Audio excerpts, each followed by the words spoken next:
How do your students act in the classroom? Well, I'd say my students, their actions might vary from day to day.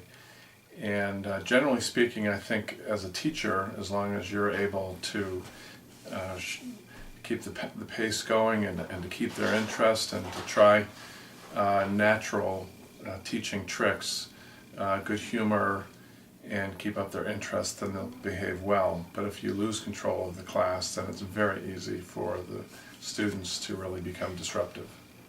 And what's an example of that?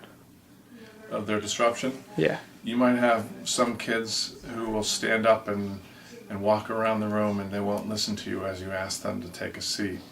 They may go over and bother other children. That would be a common thing to occur if you can't get everyone's attention. Okay. And then, what is the biggest problem within the school? The biggest problem within the school, it is a matter of discipline. And it's difficult for all teachers to be consistent. You want to be consistent in how you apply your discipline from classroom to classroom. If you're seen as the weaker teacher, then you're subject to a greater discipline problem.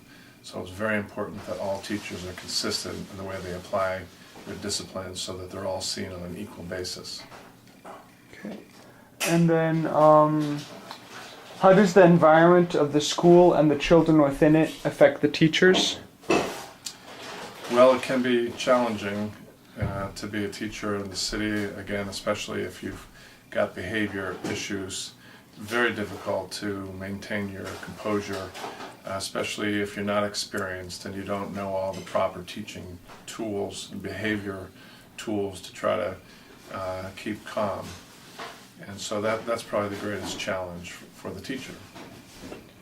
Then, do the standardized testing system, does it help the children or does it discourage them?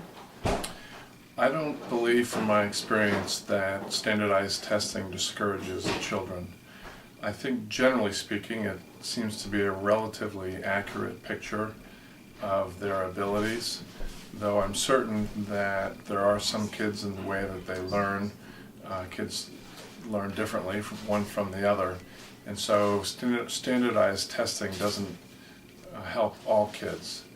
As a general rule, I think it's effective in measuring a child's skills, but it needs to take into account the fact that some kids have different learning styles.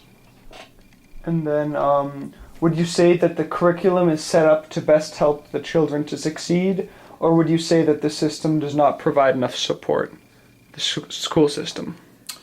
Well, I think the school system does generally a good job. It provides what I think are the most important subjects, the math, the science, the ELA. I think what's missing in several schools are some of the arts. The budget constraints have posed a problem for most every school in the school system in Boston.